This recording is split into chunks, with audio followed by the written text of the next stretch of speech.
നിക്ക് ഷാരോണേ, നമ്മുടെ ഉണ്ണിയാർച്ചയ്ക്ക് 3-4 ദിവസമായിട്ട് നല്ല ക്ഷീണമാണല്ലോ. അതന്ന് നീ കൊടുത്ത ഡോസിന്റെ ആടാ ഒതുങ്ങിയെന്നാ തോന്നുന്നത്.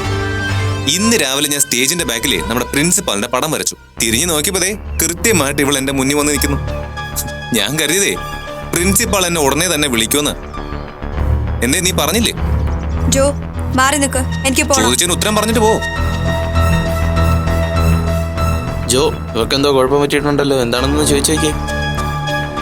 ഞാൻ മാറാനാ നിങ്ങളോട് പറഞ്ഞേ. മാറാം, പക്ഷേ ഇനി ഇതുപോലെ തന്നെ ആയിരിക്കും നീ. ഞങ്ങളെ കാണുമ്പോഴേ നല്ല ബഹുമാനം വേണം. ഞങ്ങളിരിക്കുന്ന സ്ഥലത്തൂടി വന്നാ ഗുഡ് മോർണിംഗ് പറയണം. ഞങ്ങൾ മാറിപ്പോവാൻ പറഞ്ഞ പൊയ്ക്കോണം, കേട്ടല്ലോ. നിങ്ങളെന്തിനാ ചേച്ചിയെ തടങ്ങി നിർത്തിയിരിക്കുന്നെ? ഓ, ചേച്ചി തല താഴ്ത്തിയപ്പോ അനിയൻ തല പൊക്കുന്നുണ്ടോ? ഞങ്ങൾ നിന്റെ ചേച്ചിയെ പിടിച്ച് വിഴുങ്ങാൻ പോവാ. എന്തേ എന്റെ ചേച്ചി എന്തെങ്കിലും പറഞ്ഞോണ്ടല്ലോ.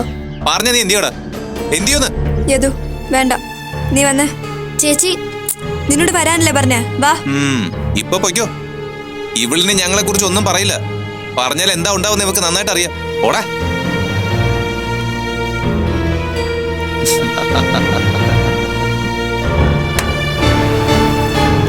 ചേച്ചി എന്തോന്നും മിണ്ടാകുന്നത്? അവര് ചേച്ചിയെ കളിയാക്കിയത് കേട്ടില്ലേ? അവര് കളിയാക്കിയെങ്കിലേ അതിന് കാരണമുണ്ട്. എന്ത് കാരണം? നിനക്ക് ഒന്നും പറഞ്ഞാൽ മനസ്സിലാവില്ല, പൊട്ടൻ.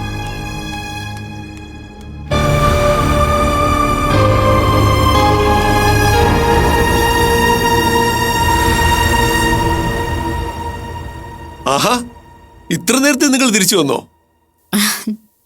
അച്ഛാ, ഇത് കണ്ടോ? അരുണിന്റെ പ്രസന്റാ. അങ്കിൾ ഫാദർ വിളിച്ചിരുന്നോ? ഫാദർ വന്നിരുന്നു. ഇനിയിപ്പോ നിങ്ങളെ ഇങ്ങനെ വിട്ടാൻ പറ്റില്ലല്ലോ. എന്നാ ഒന്നിച്ച് ചേർക്കേണ്ടെന്ന് ഒരു ഡേറ്റ് എടുക്കാൻ പറഞ്ഞിരുന്നു. വിരോധം വല്ലതും ഉണ്ടോ തനിക്ക്? ഏയ്, ഒന്നുമില്ല. ഇനി എത്രയും പെട്ടെന്ന് ഒന്നിച്ച് കഴിയണമെന്നാണ്. അരുണിനെ കുറെ പ്ലാനിങ് ഒക്കെ ഉണ്ട് അച്ഛാ. ഞാൻ പോലും ഇപ്പോഴാ അതറിയുന്നേ. എന്നെ കുറിച്ചല്ല കേട്ടോ, കൂടുതലും ജനിക്കാൻ പോകുന്ന കുഞ്ഞിനെ കുറിച്ചാ. പിന്നെ ഇതിനിടയ്ക്ക് കയറി ഞാൻ എന്റെ ടെൻഷൻസ് പറയുകയാണെന്ന് കരുതരുത്. ഒരു പങ്കാളിയില്ലാതെ ജീവിക്കുന്നതിന്റെ വിഷമം ഏറെ അനുഭവിച്ച ഒരാളാ ഞാൻ. ഇവൾ കുഞ്ഞായിരുന്ന സമയത്ത് ഏറെ സങ്കടം വന്നാലും സന്തോഷം വന്നാലും അത് ഷെയർ ചെയ്യാൻ ഒരാളില്ലാത്ത അവസ്ഥ. പ്രശ്നങ്ങൾ മുഴുവൻ നമ്മുടെ ഉള്ളിലേക്ക് തന്നെ വിഴുങ്ങി തീർക്കുമ്പോൾ അനുഭവപ്പെടുന്ന ഒരു ശൂന്യതയുണ്ടല്ലോ, അത് വല്ലാതെ പേടിപ്പിക്കുന്ന ഒരു കാര്യമാണ്. എന്നാലും ഞാൻ പിടിച്ചു നിന്നു, ഇവിടം വരെ എത്തി. പക്ഷേ കലണ്ടർ മറിയുമ്പോൾ പ്രായം കൂടുന്നുണ്ട്. കലണ്ടർ മറിയേണ്ട ആവശ്യമൊന്നുമില്ല. കുറച്ചു സമയം ഒരിടത്ത് ഇരുന്നിട്ട് എഴുന്നേൽക്കുമ്പോൾ എന്റെ കാൽമുട്ടുകൾ എന്നോട് പറയും, എന്റെ ശരീരം എന്നെ ഓർമ്മിപ്പിക്കും, മിസ്റ്റർ രംഗനാഥൻ, നിങ്ങൾ ഏജ്ഡ് ആയിക്കൊണ്ടിരിക്കുകയാണ്. ഏയ്, അച്ഛന് അത്ര വലിയ പ്രായമൊന്നും ആയിട്ടില്ല. എന്നെ കാണുന്നവരങ്ങനെ ചിന്തിക്കൂ, പക്ഷെ എനിക്കങ്ങനെ ചിന്തിക്കാൻ പറ്റില്ലല്ലോ. ഞാൻ പറഞ്ഞു വരുന്നത് എന്താണെന്നറിയോ? മുമ്പത്തെ പോലെ വലിയ ഷോക്കുകൾ താങ്ങാവുന്ന ഒരവസ്ഥ എനിക്കില്ല. ഇടറി വീണുപോകാൻ താല്പര്യമില്ല. നിങ്ങളുടെയൊക്കെ കൂടെ കുറെ നാൾ ജീവിക്കണ്ടേ? നിങ്ങളുടെ മക്കളെയൊക്കെ താലോലിക്കണ്ടേ? അങ്കിൾ, എന്റെ റിക്വസ്റ്റ് ആണ്, എന്നെ വേദനിപ്പിക്കരുത് നിങ്ങൾ. ഇല്ല അങ്കിൾ, ഇത്രയും മണിക്കൂറുകൾ ഞങ്ങൾ ഒന്നിച്ചിരുന്ന് പറഞ്ഞത് എങ്ങനെ മുന്നോട്ട് പോണെന്നാ. എന്റെ സ്വാതന്ത്ര്യങ്ങൾ എനിക്കും സ്നേഹയുടെ സ്വാതന്ത്ര്യം സ്നേഹിക്കും. ഞങ്ങളത് അങ്ങോട്ടും ഇങ്ങോട്ടും പരസ്പരം അനുവദിച്ചിട്ടുണ്ട്. ജീവിതത്തിന് അങ്ങനെ വലിയ ചട്ടക്കൂട് ഉണ്ടാക്കേണ്ട കാര്യമൊന്നുമില്ലടോ. ഒരു കാര്യം ഉറപ്പിച്ചോളൂ, ഒരു ദാമ്പത്യ ജീവിതത്തില് നമ്മൾ രാവിലെ എങ്ങനെയാണ് ഇരുന്ന് ചായ കുടിക്കേണ്ടത്, അത് കഴിഞ്ഞ് നമ്മൾ പരസ്പരം എന്തൊക്കെയാണ് ഇരുന്ന് സംസാരിക്കേണ്ടത്, ഉച്ചയ്ക്ക് ഊണ് കഴിഞ്ഞ് ഭാവി കാര്യങ്ങൾ പ്ലാൻ ചെയ്യണം, രാത്രി ഭക്ഷണത്തിന് ശേഷം ഫാമിലിയുമൊത്ത് കുറച്ചു നേരം സന്തോഷത്തോടെ ഇരിക്കണം എന്നൊക്കെ പറയുന്ന ചില മണ്ടന്മാരുണ്ട്. ചുമ്മാതാടോ, ഒന്നും നടക്കില്ല. അങ്ങനെ പറയുന്നവർ തമ്മിൽ അകലമുണ്ടെന്ന കാര്യത്തിൽ ഒരു സംശയമേ ഇല്ല. സ്നേഹം വാങ്ങേണ്ടതും കൊടുക്കേണ്ടതും അങ്ങനെയല്ല. അത് ഒരാളിൽ നിന്നും ആവശ്യപ്പെടാതെ മറ്റൊരാളിലേക്ക് ഒഴുകേണ്ടതാണ്. നിങ്ങൾ അതിനാ ശ്രമിക്കേണ്ടത്. അച്ഛൻ ഇങ്ങനൊന്നും സംസാരിച്ച് ഞാൻ ഇതുവരെ കേട്ടിട്ടില്ല. അതിന് നീ എപ്പോഴെങ്കിലും എന്നെ കൊണ്ട് സംസാരിപ്പിച്ചിട്ടുണ്ടോ? ജീവിതത്തിനെ കുറിച്ച് ഞാൻ എന്തെങ്കിലും പറഞ്ഞു തുടങ്ങിയാൽ അപ്പൊ തന്നെ നീ ചെവി പോത്തില്ലേ? ഇനി ഞാൻ ചെവി പോത്തുന്നില്ല. അച്ഛൻ പറയുന്ന മുഴുവൻ ഞാൻ ഇരുന്ന് കേട്ടോളാം. അപ്പൊ അങ്കിളെ, ഞാൻ ഇറങ്ങട്ടെ? കുറച്ച് കഴിഞ്ഞു പോകാടോ. എന്നായിക്കോട്ടെ. രണ്ടുപേരും ഇവിടെ ഇരുന്ന് സംസാരിച്ചോളൂ, ഞാനൊരു ചായ ഇട്ട് തരാം. വേണ്ട അച്ഛാ, ഓ. ഞാൻ ഇട്ടോളാം. ഞാനിടാന്നേ.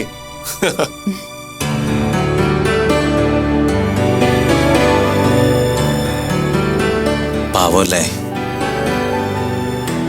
അപ്പൊ ഞാൻ പാവല്ലേ? നീ എന്റെ ജീവനല്ലേ.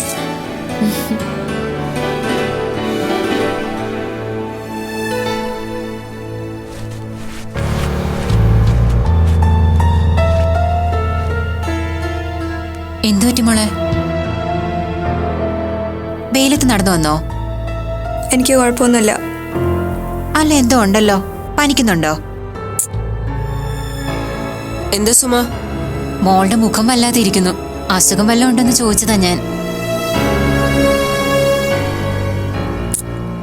വേണ്ട. Yami, I M A doctor. അതിന് എനിക്ക് അസുഖം എന്തെങ്കിലും ഉണ്ടെങ്കിലല്ലേ? എന്നാലും അമ്മയൊന്ന് നോക്കട്ടെ മോളെ. വേണ്ടെന്ന് പറഞ്ഞില്ലേ?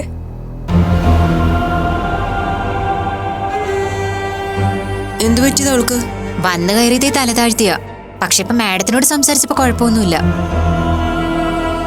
ഒട്ടും വയ്യെങ്കിലും അമ്മയോടുള്ള ഇഷ്ടക്കുറവ് അതേപടി നിലനിർത്തുന്നുണ്ടല്ലോ. അപ്പൊ ഇങ്ങനെയൊക്കെ പെരുമാറാൻ പറ്റും. അമ്മേ, ചേച്ചി വന്നോ? വന്നു. ആ ജംഗ്ഷൻ വരെ ഞാൻ ചേച്ചിയുടെ കൂടെ നടന്നതാ. പിന്നെ ചേച്ചി ഇങ്ങോട്ട് ഒരു ഒറ്റ പോക്കാ. അമ്മേ, വഴിയിൽ വെച്ച് ഇപ്പൊ ഒരു രസമുണ്ടായി. എന്താ? അവനില്ലേ ആ ജോ, ചേച്ചിയോട് എപ്പോഴും അടികൂടുന്ന ചെറുക്കൻ. അവനും കൂട്ടുകാരും കൂടെ ചേച്ചി എന്തോരം കളിയാക്കിയെന്നറിയോ? എന്തിന്? ചേച്ചിയോട് ദേഷ്യമായിട്ട്. എന്നിട്ട് ചേച്ചി എന്തെങ്കിലും ചെയ്തോ? ഒന്നും ചെയ്തില്ല. ചേച്ചി എല്ലാം കേട്ടു തന്നു. ഞാൻ അവരോട് ദേഷ്യപ്പെട്ടപ്പോ അതിനെന്നെ സമ്മതിക്കാതെ എങ്ങും പിടിച്ചോണ്ട് പോന്നു. യാമി മോളോ? അതെ അമ്മേ. അമ്മ വേണമെങ്കിൽ ചോദിച്ചു നോക്ക്. മുംബൈ കുളിച്ചിട്ട് വാ.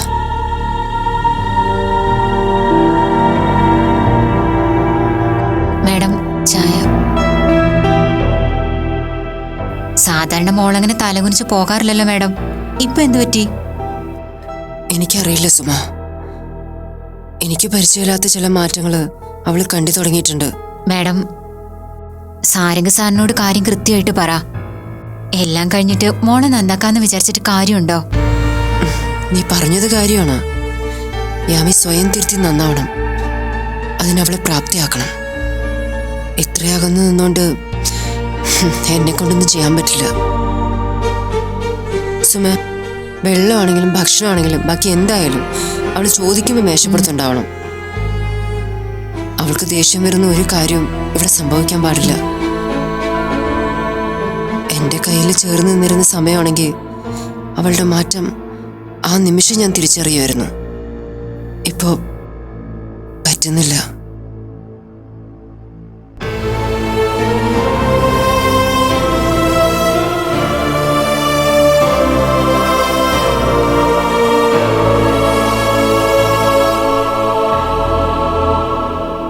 വലിയൊരു ടെൻഷൻ ഒഴിഞ്ഞു അല്ലേ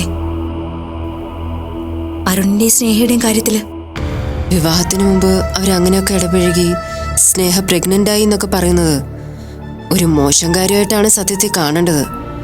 പക്ഷെ ഇവിടെ അതുകൊണ്ട് തന്നെയാണ് പ്രശ്നങ്ങളൊക്കെ അവസാനിച്ചതും. അവര് ഹാപ്പി ആയല്ലോ, ഒന്നിച്ചല്ലോ. ഇനിയിപ്പോ ഒന്നിച്ച് ജീവിക്കാൻ തുടങ്ങുമ്പോൾ കൊച്ചു കൊച്ചു കാര്യങ്ങളൊക്കെ മറന്നിട്ട് അവര് ജീവിക്കാൻ ശ്രമിച്ചോളും. കാര്യങ്ങളൊക്കെ നല്ലത് തന്നെ. പക്ഷെ അരുണിന്റെ കാര്യത്തില് എനിക്ക് നല്ല ടെൻഷനുണ്ട്. എന്ത് ടെൻഷൻ? സ്നേഹയുടെ പെരുമാറ്റം തന്നെ.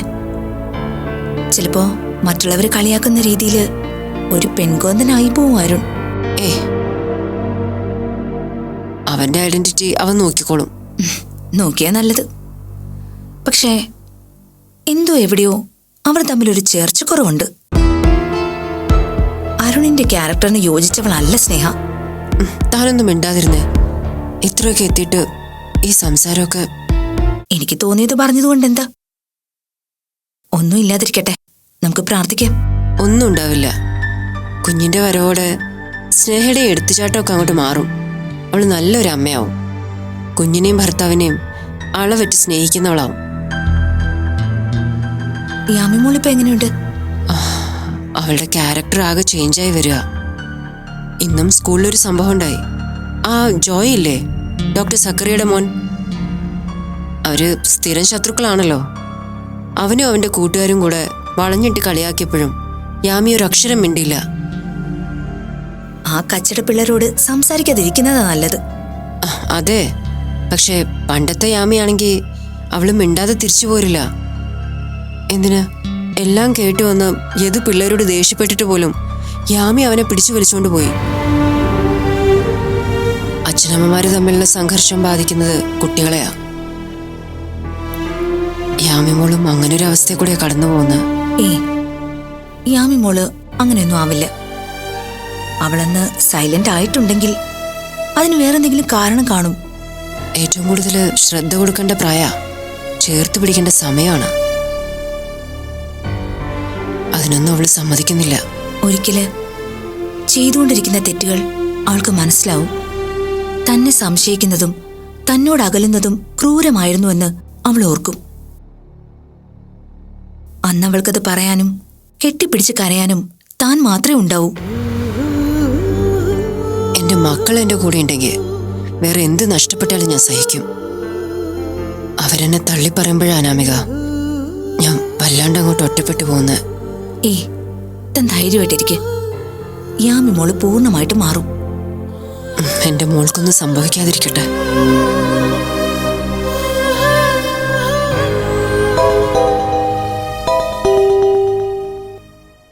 അച്ഛാ, ഞാൻ അങ്ങോട്ട് വിളിക്കാൻ തുടങ്ങായിരുന്നു. എന്താ മോളെ? അച്ഛൻ എപ്പോഴാ വരുന്നേ? ഞാൻ തീരുമാനിച്ചില്ല. അച്ഛൻ പെട്ടെന്ന് വാ, എനിക്ക് പേടിയായിട്ട് വയ്യ. മോളെന്തിനാ പേടിക്കുന്നേ?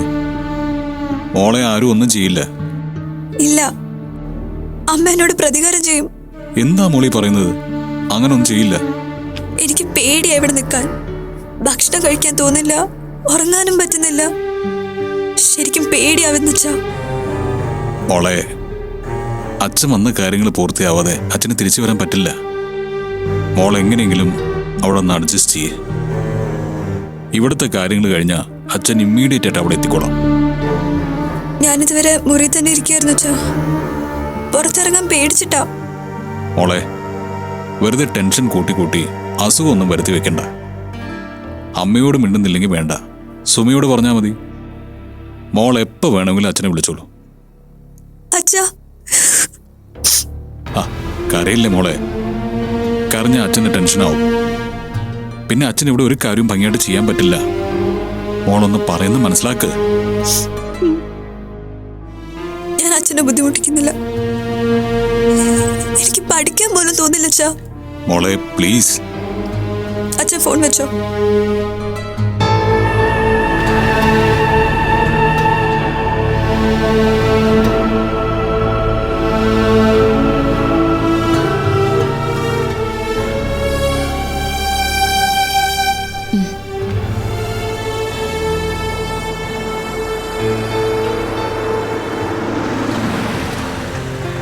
രഞ്ജിത്ത് വന്നു. ചെല്ല്. മൈഥിലി, സത്യം പറഞ്ഞ അനാമികയും കൂട്ടി അങ്ങോട്ട് ഇറങ്ങണമെന്ന് കരുതിയിരിക്കായിരുന്നു. അതിപ്പോ എന്നെ ഇവിടെ കണ്ടോണ്ട് ഒരു മര്യാദ പറഞ്ഞല്ലേ? അല്ല, സത്യം. പിന്നെ മൈഥിലിക്ക് എന്നോടൊന്നും തോന്നരുത്. സാരംഗ് എന്നോടൊരു കാര്യം പറയാനായിട്ട് ഏൽപ്പിച്ചിട്ടുണ്ട്. എന്താ? എനിക്ക് പറയാൻ അല്പം വിഷമമുണ്ട്. രഞ്ജിത്ത് പറയേ. സാരംഗ് പറഞ്ഞത്, സാരംഗില്ലാത്ത സമയം നോക്കി യാമി മോളെ താൻ ദ്രോഹിക്കരുതെന്ന്. സാരംഗ് അങ്ങനെ പറഞ്ഞോ? പറഞ്ഞു. യാമി ഇപ്പോ ഭൂമിയിൽ ഏറ്റവും കൂടുതൽ പേടിക്കുന്നത് മൈഥിലിയാണെന്നും പറഞ്ഞു. നന്നായി. ഒരു ദൂരയാത്രയ്ക്ക് പോയപ്പോഴും മോളുടെ സെക്യൂരിറ്റിയുടെ കാര്യത്തില് സാരംഗ് വീഴ്ചയൊന്നും വരുത്തിയില്ലല്ലോ. എന്തായാലും ഇത് കുറച്ച് ക്രൂരമായിപ്പോയി. മൈഥിലി എന്ത് ചെയ്തു എന്നാ സാരംഗ് ഉദ്ദേശിക്കുന്നേ? അതൊന്നും ഞാൻ ചോദിച്ചില്ല. മൈഥിലിയോട് ഇത് പറയാൻ പറ്റില്ലെന്ന് ഞാൻ സാരംഗിനോട് പറഞ്ഞത്. അയാൾ എന്നെ നിർബന്ധിച്ചു. കമ്പനി ഓണർ പറഞ്ഞ മാനേജർ അനുസരിക്കണമല്ലോ. ഇതിലിപ്പോ അങ്ങനെ ഒരർത്ഥം മൈഥിലി കാണണ്ട. അയാൾ എന്നോട് പറയാൻ ഏൽപ്പിച്ചു, ഞാൻ പറഞ്ഞു. എന്നെ വിട്ടേക്കാൻ. പോയി വെറും ദുഷ്ടനായി തുടങ്ങി സാരംഗ്. പറഞ്ഞു കൊച്ചിനെ അകറ്റിയെടുത്തിട്ട് ഇപ്പൊ അമ്മയെ പറ്റി പേടിപ്പിക്കുന്ന കഥകൾ കൂടി പറഞ്ഞു കൊടുക്കുന്നുണ്ട്. കഷ്ടം തന്നെ. വേണ്ട അനാമിക. സാരംഗ് പറഞ്ഞ കാര്യവും യാമിമോൾ ആഗ്രഹിക്കുന്ന കാര്യവും ഒന്നാ. ഞാൻ അവളുടെ അടുത്ത് ചെല്ലരുത്. ഇതൊക്കെ ഒരു അമ്മയ്ക്ക് കിട്ടുന്ന ബഹുമതിയല്ലേ? പ്രസവിച്ചതിൻ്റെയും കൊണ്ടു നടന്നതിൻ്റെയും ഒക്കെ കൂലി. യദുകുട്ടൻ നിഴലുപോലെ എൻ്റെ കൂടെ നടന്നാലും ഞാൻ ആദ്യം കൊഞ്ചിച്ചതും ലാളിച്ചതും ഒക്കെ എൻ്റെ യാമിമോളെയാ. അമ്മയാവുന്നതിൻ്റെ സന്തോഷം ഞാൻ ആദ്യം അനുഭവിച്ചതും അവള് വന്നപ്പോഴാ. എൻ്റെ മോളെ എനിക്ക് എന്ത് ഇഷ്ടമാണെന്നറിയോ? ഒരു മോശം വാക്ക് അവള് പറയുമ്പോ, ഒരു നിഷേധം അവള് കാണിക്കുമ്പോ എന്റെ ചങ്ക് എത്ര പെടയുന്നുണ്ടെന്നറിയോ? രഞ്ജിത്ത്, സാരംഗിനെ വിളിക്കുമ്പോ ഒന്ന് പറഞ്ഞേക്ക്. മൈഥിലിയെ എങ്ങനെ വേണമെങ്കിലും ജയിച്ചോ, പക്ഷെ എന്റെ മക്കളെ കൊണ്ട് എന്നെ തോൽപ്പിക്കരുതെന്ന്.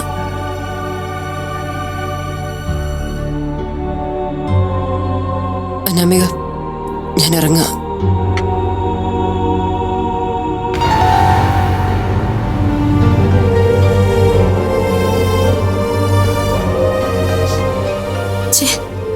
സത്യത്തിൽ സാരംഗിന് ഭ്രാന്താണോ?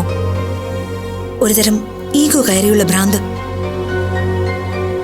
ആളുകൾ ആദരിക്കുകയും ബഹുമാനിക്കുകയും ചെയ്യുന്ന ഡോക്ടർ മൈഥിലിയാണ് ഇപ്പൊ നമ്മുടെ മുമ്പിൽ നിന്ന് ഇറങ്ങിപ്പോയത്. അവളെ ഈ അവസ്ഥയിൽ കൊണ്ട് നിർത്തുന്നതിന് സാരംഗിന്റെ തലയിൽ എത്രയൊക്കെ ശാപം വീഴുമെന്നാ കണക്കാക്കുന്നേ. ദൈവം പൊറുക്കില്ല രഞ്ജിത്തെ.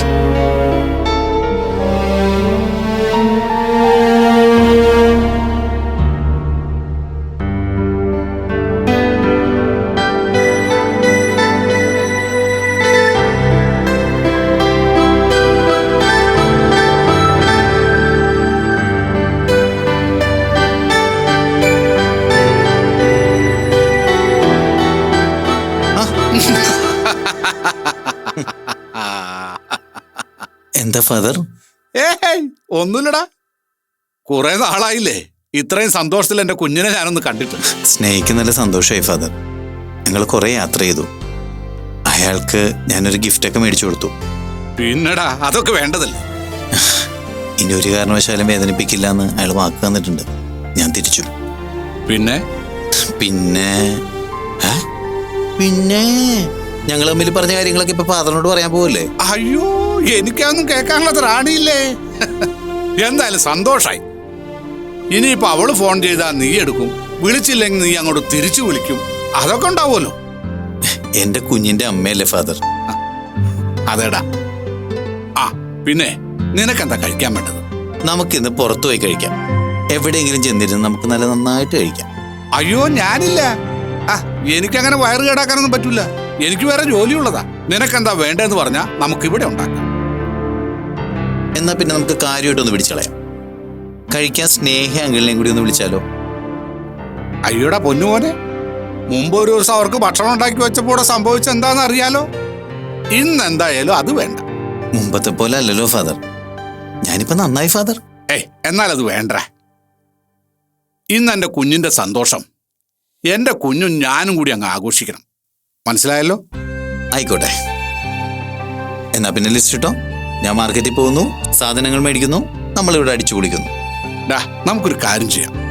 രണ്ടുപേർ കൂടി ഇറങ്ങാം. ഓർഫനേജിലൊന്ന് പോകാം. കുഞ്ഞുങ്ങൾക്ക് എന്തെങ്കിലും ഒരു മധുരം വാങ്ങിച്ചു കൊടുക്കാം. അവർക്ക് ഇതൊക്കെയല്ലട ഒരു സന്തോഷം. എന്ത് സന്തോഷം? സ്നേഹ ഗർഭിണിയാണെന്ന് അവരോടൊക്കെ പറയാൻ പോകണ ഫാദർ. പിന്നെ അത് പറഞ്ഞിട്ട് വേണം അവിടെയുള്ളവർ എന്നെ നിർത്തി പൊരിക്കാൻ. എടാ, നിന്റെ സകല കന്നം തിരുവോൾക്കും ഞാനാണല്ലോ മറുപടി പറയേണ്ടത്. ആരോടും ഒന്നും പറയണ്ട. ഒരു സന്തോഷത്തിന് അവിടെ പോകുന്നു, കുട്ടികൾക്കൊരു മധുരം കൊടുത്ത് തിരിച്ചു പോകും. അത്രേ ഉള്ളൂ. എങ്കിൽ ശരി. പിന്നെ ഫാദർ, ഞാൻ സ്നേഹിക്ക് കുറച്ച് ആഭരണങ്ങളൊക്കെ മേടിച്ചാലോ എന്ന് ആലോചിക്കുന്നു. അതെന്തിനാടാ? അങ്ങനെയൊക്കെ ഉണ്ടെന്ന്. ഫാദറിന് ഈ കുടുംബജീവിതത്തെ കുറിച്ച് അറിയാൻ പാടില്ലാത്തതുകൊണ്ടാണ്. പൊന്നുമോനെ, നീ എന്നെ പരിഹസിക്കല്ലേ? എടാ, ഞാൻ കുടുംബജീവിതം നടത്തുന്നില്ലായിരിക്കാം. പക്ഷെ മുമ്പിൽ വരുന്ന കുടുംബങ്ങൾക്ക് കുടുംബ വിഷയങ്ങൾ പറഞ്ഞു കൊടുക്കുന്നതിന് ഞാനൊരു കേമനാന്ന് പൊതുവേ പുറത്തൊരു സംസാരമുണ്ട്. നീ അത് കേട്ടിട്ടുണ്ടോ? ഞാൻ കേട്ടിട്ടൊന്നുമില്ല. കേൾക്കൂല. നല്ലതൊന്നും നീ കേൾക്കൂല. അത് നിന്റെ ചെവിയുടെ കുഴപ്പാ. കേട്ടിട്ടുണ്ട് ഫാദർ. നെടുകെ പിളർന്ന കുടുംബങ്ങൾ പോലും ഒന്നിപ്പിക്കുന്നവനാണ് എന്റെ ഫാദർ എന്ന് എല്ലാരും പറയാറുണ്ട്. ഇനിയിപ്പൊ ഞങ്ങളുടെ വിവാഹം കഴിഞ്ഞാലേ ഫാദറിന് മറ്റു കുടുംബങ്ങളുടെ കാര്യം നോക്കാൻ അധിക സമയം കിട്ടുന്ന തോന്നല്ല. അതെന്താടാ? ഞാൻ സ്നേഹം കൂടെ കൂടെ വഴക്കിടാറില്ലേ, അത് തീർക്കാൻ ആള് വേണ്ടേ? ഓ അപ്പോ പിന്നെ അത് തീർക്കാതെ ഫാദറിന് എങ്ങനെ പുറത്തു പോകാൻ പറ്റും? എടാ നിന്റെ കരുനാക്ക് വളച്ച ആവശ്യമില്ലാത്തൊന്നും പറയാതെടാ. ഇപ്പൊ ഒരു കോംപ്രമൈസ് കഴിഞ്ഞ് ഇപ്പൊ ഇങ്ങോട്ട് കേറിയതേ ഉള്ളൂ. അത് കുറച്ചുപേരെങ്കിലും നിൽക്കട്ടടാ. കുറച്ചു കാലമൊന്നുമല്ല ഫാദർ, ഇനി ഇത് എല്ലാ കാലത്തും ഇങ്ങനെ തന്നെയായിരിക്കും, എല്ലാ കാലത്തും.